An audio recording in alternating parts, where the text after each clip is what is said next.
Assalamualaikum warahmatullahi wabarakatuh. Halo semuanya, selamat pagi teman-teman.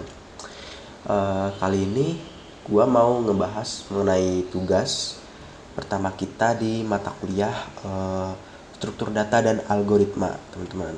Jadi mungkin ada beberapa dari teman-teman yang belum mengerti atau masih sering menemukan error gitu pada programnya. Mungkin di sini gue bisa membantu teman-teman. Oke, oh ya, sebelumnya mohon maaf kalau pembahasan dari gue ini tuh bahasanya sulit dimengerti. Karena selain dari gue mau sharing, gue juga mau latihan public speaking, teman-teman. Jadi seperti itu. Oke, lanjut aja ya ke tugasnya. Ya, oke. Oh iya, gue di sini menjelaskannya secara singkat ya teman-teman. Jadi gue nggak ngejelasinnya dari fundamental, karena kalau gue jelasin dari fundamental itu akan memakan waktu yang sangat lama teman-teman. Kalau mau belajar tentang fundamental, teman-teman bisa lihat di YouTube lain, seperti kelas terbuka, terus sekolah coding dan lain-lain teman-teman. Di situ banyak sekali tutorial mengenai Java ini. Nah di sini gue fokus buat ngejelasin mengenai tugasnya nih. Oke, nah gue ngejelasinnya itu nanti cuma tugas 1 dan 2 aja sih teman-teman, yang langsung gue praktekin di NetBeans. Karena tugas 3 dan 4 ini tuh dia sama kayak tugas 2, tinggal menyalin dan langsung eksekusi di NetBeans-nya. Sebelum itu, dipastiin dulu teman-teman udah ngebaca materi dari Pak Lipur ini nih. Jadi dibaca dan dipahamin teman-teman, biar nanti waktu gue ngejelasin tuh teman-teman nggak terlalu bingung sama apa yang gue omongin gitu. Jadi biar kayak ada pegangan sehingga bisa masuk gitu teman-teman. Nah setelah itu kita langsung ke tugas nomor 1. Oke teman-teman. Oh iya, gue nanti juga bakal membahas ini, format pengumpulan filenya seperti apa, nanti bakal gue bahas juga. Oke, langsung aja ke tugas nomor 1. Ini ya teman-teman. Jadi nomor 1 ini disuruh lakukan cek ukuran atau range tipe data menggunakan Java untuk 4 tipe data berikut. Ada short, ada long, ada float, dan double. Nah, 4 tipe data ini tuh bertipe number teman-teman. Jadi dia itu menyimpan sebuah angka, sebuah nilai gitu teman-teman. Nilainya itu sebuah angka. Nah seperti itu. Sorry, gue lagi batuk teman-teman. Nah next kita langsung ke NetBeans-nya aja. Ini gue close dulu, kita mulai dari awal teman-teman. Oke. Nah nanti teman-teman waktu buka NetBeans, dia tuh tampilannya bakal ini ya, seperti ini. Nah teman-teman langsung bisa create new project aja. Oh iya, pasti teman-teman ada yang bertanya nih, lah kok NetBeans gua warnanya putih gitu, kok beda sama si saya? NetBeans-nya itu mode gelap. Nah teman-teman untuk membuat NetBeans-nya itu mode gelap bisa tonton video mengenai cara install NetBeans ya teman-teman. Nanti linknya gue sertain juga di deskripsi. Oke. Nah, di sini ada 3 pilihan nih teman-teman. Ada Maven, Gradle, sama N. Nah, di sini gue saranin teman-teman milih yang N, karena dari pengalaman gue di Maven dan Gradle itu masih banyak sekali kayak error-errornya. Jadi kayak misalkan sensitif terhadap internet, terus kayak ada kasus class not found dan lain-lain teman-teman. Nah, kalau di N itu minim sekali errornya. Paling errornya itu tuh error ketika sintak yang teman-teman tulis itu tuh salah atau kurang tepat gitu teman-teman. Nah langsung aja pilih yang N, terus Java application, langsung di next aja. Nah di sini disuruh masukin project name. Nah teman-teman nanti bebas nih mau masukin project name-nya tuh apa, boleh pakai spasi. Cuman di awalnya itu, di awal nama projectnya ini, dia tuh nggak boleh pakai angka teman-teman, ataupun pakai simbol itu dia nggak boleh. Sorry, oh ternyata di project name ini dia boleh pakai angka teman-teman, boleh pakai angka, boleh pakai simbol, boleh pakai spasi teman-teman. Nah tinggal kasih nama, misalkan gue gini ya, karena kemarin itu kita mata kuliahnya struktur data dan algoritma. Nah, gue bakal bikin nama projectnya ini adalah struktur data dan algoritma.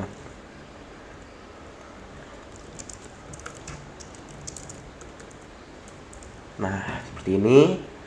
Terus, nah di sini ada create main class nih. Nah, create main class ini gue saranin di unchecklist saja. Karena kalau di centang ini tuh nanti waktu project teman-teman dibikin, dia tuh sistemnya NetBeans-nya ini nih otomatis bakal ngebikin kelas juga teman-teman. Jadi kelas defaultnya. Nah, kenapa gue saranin di unchecklist? Karena nanti tuh ujung-ujungnya bakal kita hapus juga teman-teman. Jadi seperti itu. Nah, ini di unchecklist saja, dipastiin namanya ini nama projectnya. Nah, di sini karena gue ada beberapa project yang namanya mirip-mirip gini, makanya ini gue bedain aja ya teman-teman ya. Jadi struktur data dan algoritma 3. Oke, nah ini diperhatiin juga lokasi penyimpanannya. Ini gue lokasinya penyimpanan di ini tes aja, karena ini cuma tutorial teman-teman. Jadi gue masukin di folder tes aja. Terus kalau udah sekiranya benar semua, udah cocok, tinggal di finish. Nah, dia otomatis bakal ngebikin project baru nih teman-teman. Nah, waktu pertama kali project dibuat, dia tuh ada source package dan libraries doang teman-teman. Nah, gue kali ini cuma fokus ngebahas source package doang, karena yang libraries ini dia masuk ke tahap lanjutan lah gitu teman-teman. Nah, tahap awal kita tuh harus bikin yang namanya package teman-teman. Di sini kita harus bikin new package. Nah, seperti ini, klik kanan di source package, new dan Java package. Nah, mungkin di sini banyak teman-teman yang belum tahu nih package fungsinya untuk apa gitu. Jadi package ini kayak folder teman-teman. Jadi kayak directory gitu, kayak folder. Nah, folder itu fungsinya untuk kayak mengelompokkan file teman-teman. Jadi kayak biar lebih rapi seperti itu. Nah, kalau di sini package itu berfungsi untuk mengelompokkan Java class teman-teman atau codingan teman-teman biar terlihat lebih rapi gitu, lebih terstruktur, lebih caem lah gitu teman-teman. Oke, langsung finish aja. Sorry, di sini kasih nama dulu. Nah, di sini baru package name itu nggak boleh diawali dengan angka teman-teman. Nah, ini bakalan error. Nah, selain itu nggak boleh diawalin dengan simbol atau tanda seru gini teman-teman. Nah, teman-teman harus ngasih namanya itu tuh, kalau mau pakai simbol teman-teman harus pakai underscore atau boleh langsung kayak pakai huruf gitu teman-teman. Jadi mungkin package di sini bakal gue kelompokin menurut pertemuan ya teman-teman dari Pak Lipur. Jadi dimulai dari pertemuan 01. Nah, nama package-nya gue kasih pertemuan 01. Nah, sekiranya udah benar semua, tinggal di finish. Oke, nah di sini dia bakal ngebuat package baru nih teman-teman. Nah, kalau udah kayak gini, teman-teman belum bisa nih langsung loading. Jadi teman-teman harus punya minimal 1 Java class teman-teman. Jadi Java class itu nanti gunanya untuk teman-teman loading gitu. Nah, untuk membuat Java class, tinggal klik kanan di package yang ingin dibuat Java class, terus new. Nah, pilih yang Java class. Nah, di sini juga harus dinamain nih teman-teman, biar kelihatan lebih rapi nah gitu. Nah, ini namanya jangan asal ya teman-teman. Pokoknya dikelompokin menurut keyakinan teman-teman gitu.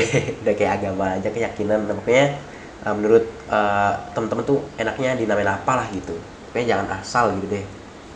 Nah, karena di pertemuan 01 itu kita memiliki 4 tugas, makanya di kelas ini bakal gue namain menurut nomor tugasnya teman-teman. Jadi contohnya seperti ini, tugas 01 seperti ini, atau kasih aja gini, tugas nomor 01 seperti ini, tinggal di finish. Oke. Nah, di sini dia otomatis ngebuat kelas nih teman-teman. Nah, di dalam kelas ini terdapat beberapa sintak nih teman-teman. Di sini mulai dari ada komen. Nah, komen itu berfungsi kayak apa ya, catatan teman-teman gitu aja gitu. Nah, jadi tuh komen ini dia tuh nggak bakal dieksekusi oleh si Java-nya ini. Jadi ini tuh kayak nggak terlihat gitulah waktu dijalanin programnya, jadi nggak bakal dieksekusi sama si Javanya. Nah setelah itu ada package pertemuan 01. Nah ini tuh menandakan lokasi Java package Java class teman-teman gitu. Jadi misalkan teman-teman itu tuh lokasi Java class-nya itu di package pertemuan 01. Nah otomatis di sini package pertemuan 01 seperti itu teman-teman. Dan di sini ada bawaan juga komen author, jadi dia menunjukkan pembuat dari programnya ini. Ini tuh nama ini diambil dari user laptop teman-teman. Jadi misalkan di sini nih Windows di user. Nah di sini nih teman-teman, jadi diambil dari sini, dia otomatis membuat seperti ini. Nah selanjutnya ada struktur kelasnya nih teman-teman. Nah di sini nama kelasnya itu sesuai dengan Java filenya teman-teman, Java kelasnya. Jadi kalau nama filenya ini tugas nomor 01, maka otomatis nama kelasnya itu juga tugas nomor 01. Nah kalau beda, apa yang terjadi coba teman-teman? Nah dia bakalan error teman-teman, bakalan seperti ini. Nah ini misalkan berbeda nih sama nama filenya, nah dia otomatis bakal error. Nah seperti itu. Oke, selanjutnya kita harus bikin yang namanya main method teman-teman. Main method itu berfungsi untuk blok yang pertama kali dijalankan ketika program Java ini di run teman-teman. Nah waktu di run nih, pertama kali di run, nah dia tuh bakal ngejalanin yang namanya main method. Nah main method itu tuh seperti ini, public static void main. Nah di sini ada argumen ya nih teman-teman di dalam mainnya nih. Ini argumennya berupa string array seperti ini. Nah namanya bebas, nama argumennya. Biasanya argumen itu namanya args kalau dari bawaannya teman-teman. Nah seperti ini. Nah mungkin teman-teman ribet nih, kayak nulisnya panjang nih, kayak gue mau yang simple gimana sih. Nah buat yang simple caranya teman-teman manfaatin yang namanya emmet. Nah emmet ini keren sekali teman-teman. Jadi teman-teman tinggal kayak gini, tulis psvm langsung di tab gitu, tab. Nah dia otomatis ngebuat otomatis nih teman-teman. Cuman gue saranin sebelum teman-teman pakai emmet ini, teman-teman tahu dulu nih cara penulisannya gitu. Jadi biar nggak waktu dites sama dunia industri, kayak misalkan lagi coding interview, nanti teman-teman lupa nih cara bikinnya gimana gitu. Kalau pakai emmet kan kayak kurang gitu teman-teman. Jadi seperti itu. Nah selanjutnya nanti logic pemrograman kita ditaruh di dalam main method ini. Jadi pokoknya main method itu adalah blok atau metode yang dijalanin pertama kali setelah Java itu di run teman-teman. Seperti itu. Oke, kita langsung ke nomor 1 aja ya teman-teman, biar nggak terlalu panjang. Nah nomor 1 itu cuma disuruh ngecetak 4 tipe data ini. Karena di sini udah ada contohnya, yaitu tuh contohnya untuk mencetak tipe data karakter dan integer. Nah ini tuh tipe data nih teman-teman, kelas tipe data. Nah seperti itu, tinggal di salin aja system dot out dot println size of char seperti ini, ikutin aja dot size. Nah jangan lupa nih di sini semikolon teman-teman, karena ini pemrograman Java, jadi setiap selesai instruksinya di akhirnya itu harus pakai yang namanya semikolon teman-teman, atau titik koma. Aduh sorry, pagi-pagi nih bikin batuk. Nah seperti ini. Nah kalau kita jalanin, dia bakal keluar seperti apa sih? Nah seperti ini teman-teman, dia bakal ngeprint ukuran dari si tipe data karakter itu sendiri teman-teman.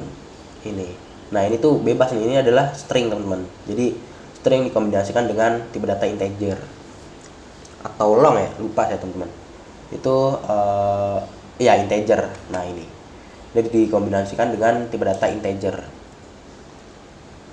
Nah selanjutnya Ini kan masih ini ya, tipe datanya karakter. Nah, kita tuh harus mengubah menjadi short, long, float, dan double. Nah, seperti ini. Tinggal di copy aja sebanyak 3 kali. Nah, di sini kita ubah size of short. Pertama kali apa sih? Oh ya, short, long, float, double. Oke. Short, sini tinggal ubah juga short. Terus di sini long. Di sini ubah juga long. Terus float. Sini ubah juga. Dan terakhir double. Ya, seperti ini. Coba langsung kita run aja. Klik kanan dan run file. Nah, dia bakal seperti ini teman-teman. Dia bakal mencetak ukuran data dari 4 tipe data ini. Seperti itu. Oke, selanjutnya kita langsung ke nomor 2 teman-teman.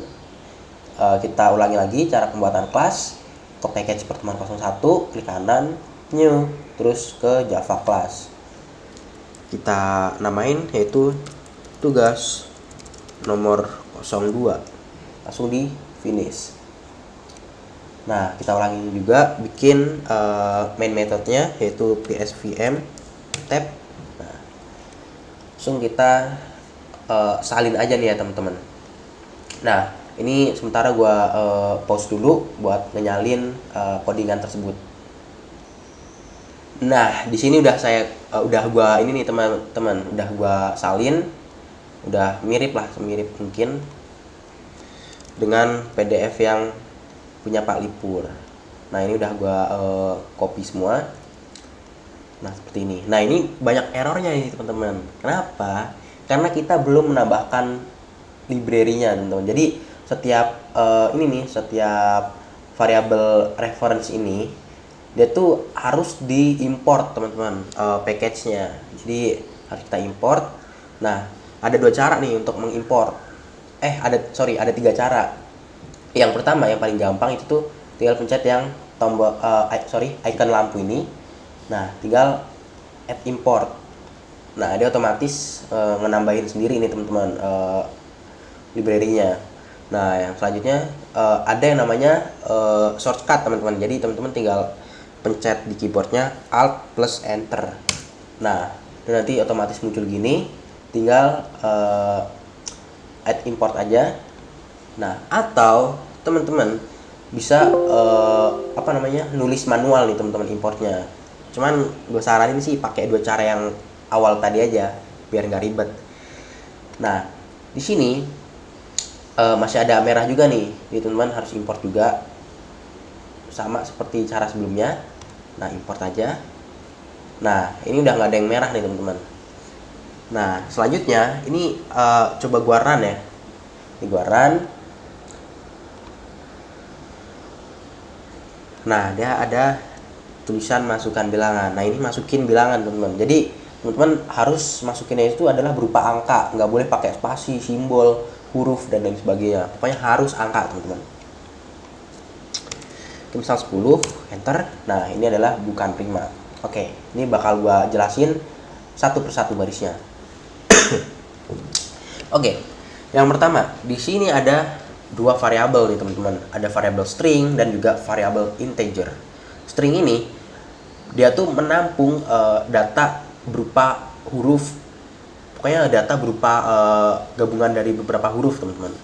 Dan kalau integer itu tuh gabungan dari angka teman-teman. Jadi integer ini menyimpannya adalah sebuah angka, sedangkan kalau integer itu berupa kalimat atau teks atau simbol teman-teman. Boleh apa aja pokoknya. Nah, di string ini dia tuh penulisannya harus diawali dengan kutip 2 seperti ini. Nah, seperti itu teman-teman. Nah, mungkin di sini teman-teman ada yang bingung nih, apa sih variabel gitu? Kok gue belum pernah dengar apa itu variabel gitu. Nah, kalau dalam dunia matematika, variabel itu adalah biasanya X atau Y ya teman-teman. Nah, variabel itu berguna untuk menyimpan suatu data teman-teman. Jadi suatu data dengan cara tidak permanen gitu. Jadi sifatnya nggak permanen gitu teman-teman. Jadi di sini artian permanen itu gimana sih? Artian sementara itu gimana sih? Jadi sementara itu cuma hanya waktu program ini dijalankan aja. Jadi waktu programnya itu berhenti, itu bakal hilang gitu teman-teman datanya. Jadi seperti itu. Nah, selanjutnya ada input stream reader. Jadi ini adalah sebuah variabel reference, teman-teman. Jadi teman-teman bisa baca-baca di internet perbedaan variabel primitif dan juga reference. Seperti itu. Nah, ini input stream reader ini berfungsi untuk memberikan inputan kepada si user. Nah, sedangkan kalau buffered reader ini tuh berfungsi untuk membaca inputan dari user, teman-teman. Jadi input stream reader itu adalah memberikan inputan, sedangkan kalau buffered reader untuk membaca inputannya gitu. Jadi logikanya waktu user ngejalanin programnya, user bakal dikasih sebuah inputan. Nah, inputan itu yang ngasih ini si input stream reader. Nah, waktu kita udah input terus klik enter, tek gitu. Nanti inputannya itu bakal dibaca sama ini buffered reader. Seperti itu, teman-teman. Nah, sistem outprint line ini, sistem outprint itu untuk mencetak sebuah data ya teman-teman, untuk mencetak sebuah angka, mencetak sebuah string dan lain sebagainya.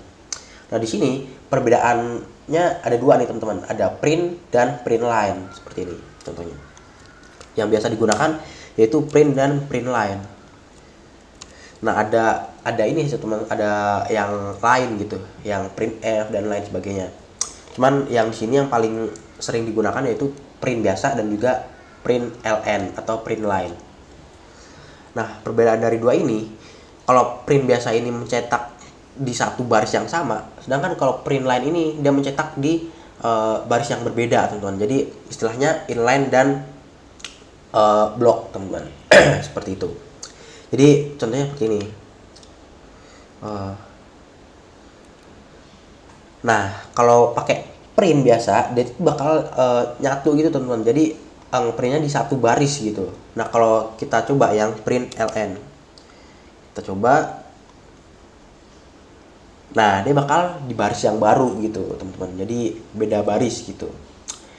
Oke, kita balikin seperti awal. Semoga teman-teman paham ya sama apa yang gue jelasin. Oke. Nah, di sini selanjutnya ada yang namanya assignment, teman-teman. Jadi assignment itu adalah pemberian variabel, pemberian nilai kepada suatu variabel, teman-teman. Jadi ini kan ada variabel temp nih, cuman dia tuh belum ada nilainya. Nah, di sini namanya assignment. Jadi memberikan nilai ke variabel temp seperti itu.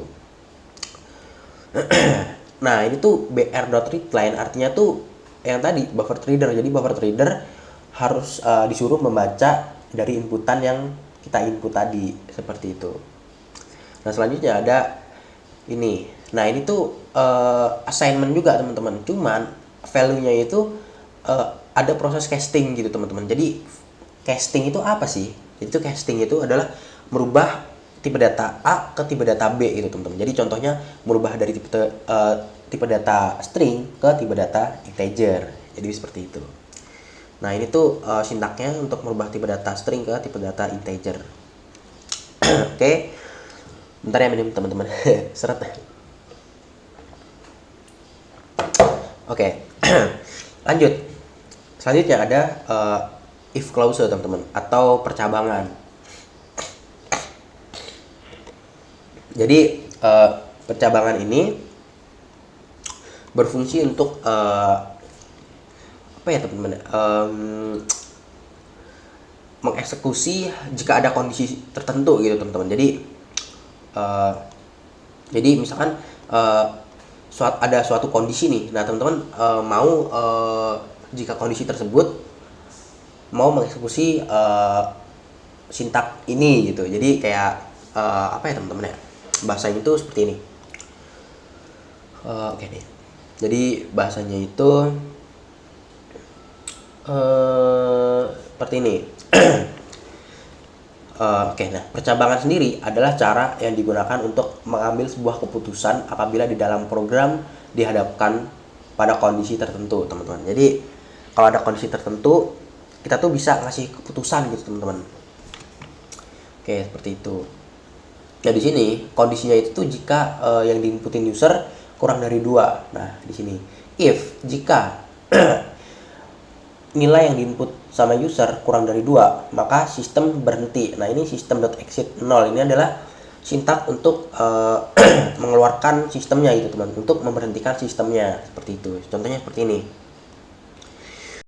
Jika angka yang kita input adalah 1, pokoknya jika angka yang kita input kurang dari 2, misalkan 1, nah dia bakal langsung berhenti, nggak mengeksekusi kode-kode yang lain gitu teman-teman, langsung berhenti aja gitu, di force stop gitu teman-teman.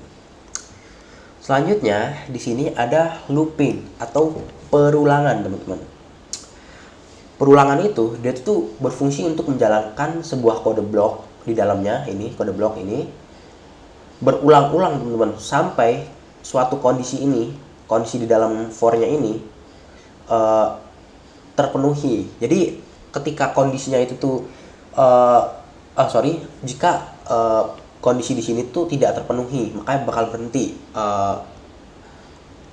dijalanin gitu teman. Jadi bakal berhenti dijalanin kalau kondisi di dalam for-nya ini tidak terpenuhi. Jadi kalau kondisinya masih terpenuhi, kode blok yang di sini itu tuh bakal dieksekusi terus teman-teman, seperti itu. Jadi pokoknya dieksekusi terus, diulang-ulang sampai range atau apa ya namanya bahasa Indonesia itu sampai sorry teman-teman. Bentar teman-teman, mau buang reak. Oke teman-teman, kita lanjut. Nah, gue ulangin lagi, for ini dia tuh bakal mengeksekusi blok kode di dalamnya jika suatu kondisi ini masih terpenuhi, begitu. Jadi kalau kondisi di dalam sini sudah tidak terpenuhi, maka dia nggak bakal ngejalanin ini lagi gitu. Jadi nih gue jelasin lagi. Jadi seperti ini. Ini kan ada integer x nih di dalamnya. Integer z itu berawal dari 0, dimulainya dari 0, terus kondisinya itu z kurang sama dengan x min 1. Nah, z plus seperti ini. Nah, ini tuh apa sih maksudnya? Jadi semisal nih teman-teman, kalau si x-nya ini, x-nya kan 2. Nah, misalkan x, nah x-nya itu misalkan yang di input user adalah 10 ya, atau 5 lah biar cepat. Nah, 5 misalkan angka yang di input user adalah 5. Nah, terus di perulangannya itu ada z dan ini kondisi z-nya itu dimulainya dari 2. Nah, kondisinya itu jika z kurang sama dengan x min 1. X min 1 adalah 4 ya teman-teman. Jadi di sini kita tulis saja 4. Nah, z plus. Jadi jika kondisinya masih terpenuhi, maka itu z-nya ini bakal di increment teman-teman. Jadi bakal ditambah 1 gitu. Ini kan z plus itu tuh sama aja kayak z plus 1 teman-teman.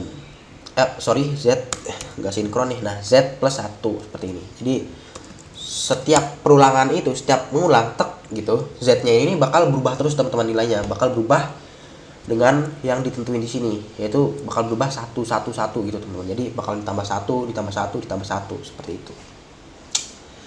Next. Nah, ini kan 2 dengan 4 itu kan ini ya teman-teman, bedanya adalah 2 di sampai 4 itu bedanya 2 ya teman-teman. 3. Jadi kenapa 3? Karena dimulainya itu 2. Jadi 2, 3, 4. Nah, seperti itu teman-teman. Berarti ada 3 tahap. Nah, tahapnya ini dia tuh bakal mengeksekusi ini sampai 3 kali berarti teman-teman. Jadi si blok ini bakal dieksekusi sebanyak 3 kali. Seperti itu. Sorry ya teman-teman. Sekali lagi kalau bahasa gua sulit pahami. Oke. Nah, pokoknya seperti itu teman-teman. Ini ada for loop yang berguna untuk mengecek apakah variabel x ini atau yang di input user tadi di modulo 2 sama dengan 0 gitu. Jadi modulo itu adalah sisa bagi teman-teman. Nah, di sini adalah ada operator aritmatika. Bukan aritmatika sih teman-teman. Aritmatika. Pokoknya nanti teman-teman bisa baca-baca aja mengenai materi operator aritmatika pada Java. Nah, nanti teman-teman bisa baca-baca aja di Google. Seru kok. Pokoknya kalau teman-teman yang suka matematika pasti seru deh. Oke. Nah, selanjutnya di sini ada sistem print line juga. Nah, jadi semisal kondisi di sini tidak terpenuhi, itu bakal ngeksekusi kode ini. Tapi jika kondisi ini terpenuhi, teman-teman, itu bakal ngeksekusi ini dan bakal berhentiin si programnya gitu. Jadi otomatis ini kagak bakal dieksekusi, teman-teman. Seperti itu. Mungkin masih ada yang bingung, bisa chat gua aja ya, nanya gitu teman-teman. Jadi bisa chat aja kalau masih bingung, gue bakal insya Allah bantu kok. Seperti itu. Nah, selanjutnya kita bahas ke format filenya teman-teman. Jadi format filenya itu teman-teman di halaman pertama adalah sampul. Nah, sampulnya itu tuh seperti ini yang diinstruksiin di PDF-nya teman-teman. Bentar. Nah, seperti ini, sampulnya seperti ini. Jadi cara bikinnya sih gampang. Jadi pakai 3 table teman-teman. Bukan 3 table sih. Maksudnya dia pakai table yang ukurannya itu adalah ke samping 7 dan ke bawah atau vertikal itu 13. Nah, ini jika saya iniin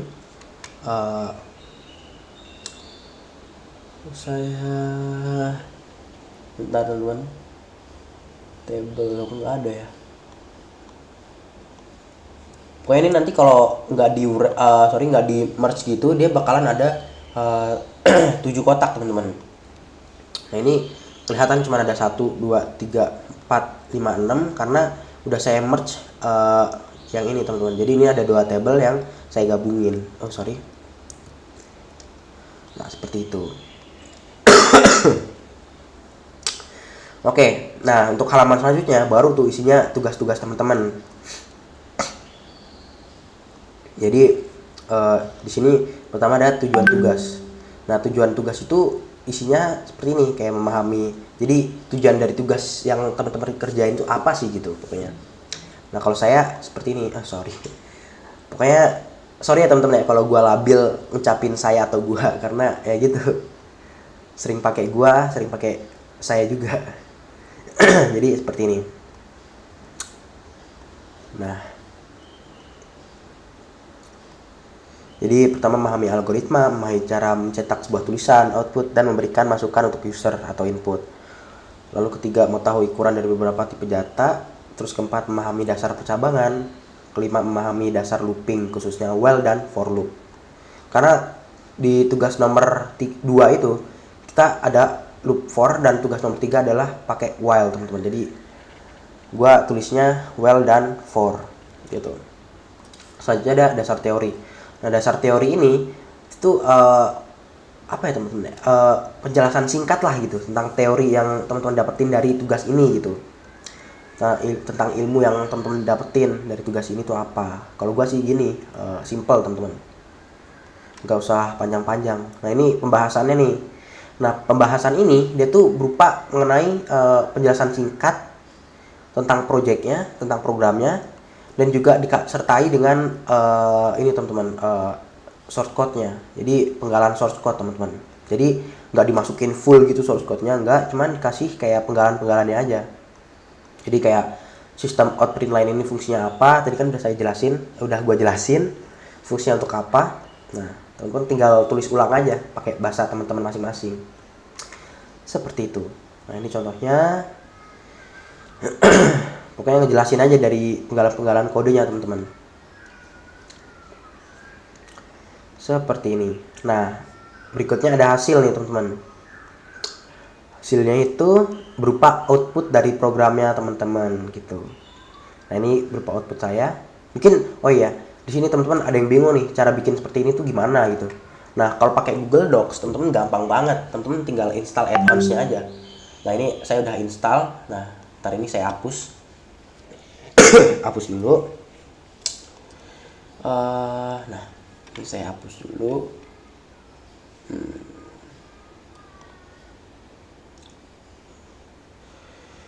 Nah, ini saya uninstall dulu. Aduh, bingung deh. gua uninstall dulu. Nah, ini teman-teman gampang banget nih. Tinggal ke add-ons, terus ke CodeBlocks. Kok masih ada sih? Sebentar.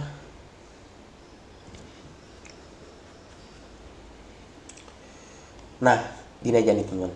Pokoknya ke add-ons, terus ke dapatkan add-ons.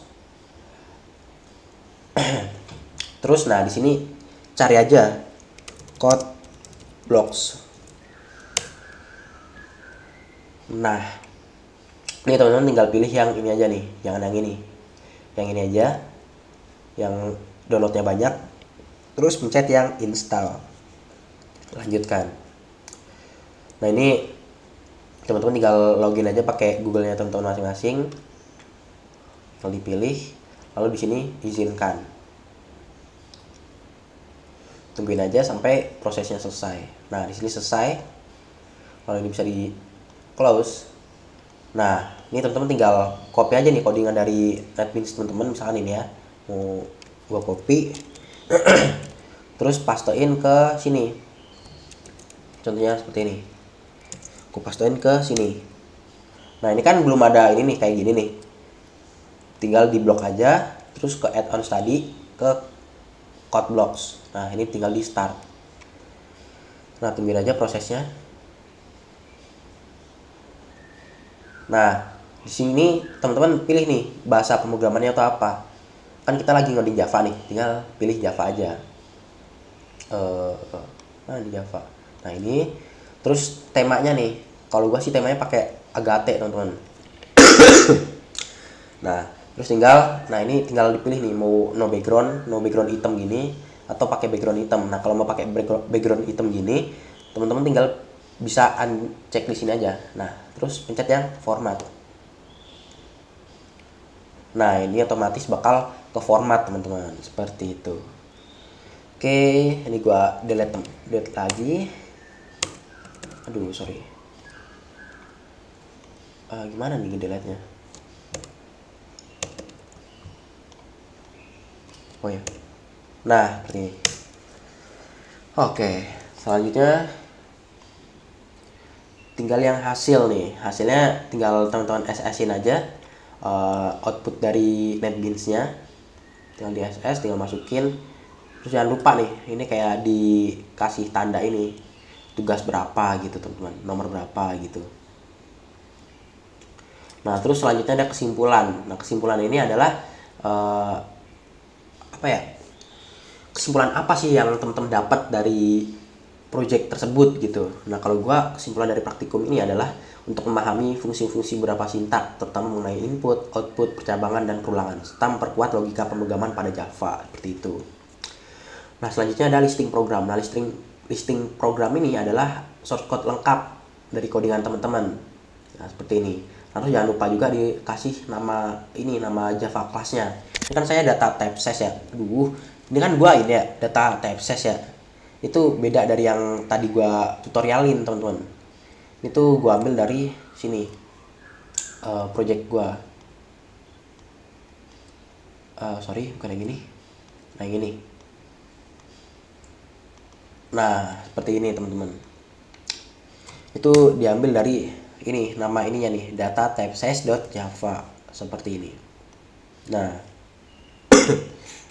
oke, tinggal di copy semua aja, tinggal di SS semua aja. Udah nih, teman-teman, selesai. Oke, seperti itu. Mungkin ada teman-teman yang kurang paham ya, karena penjelasan gua bertele-tele, mungkin kayak susah pahamin. Teman-teman bisa chat gua lewat WhatsApp, terserah teman-teman lah. Oke, mungkin sekian dari gua, kurang lebihnya mohon maaf. Bye.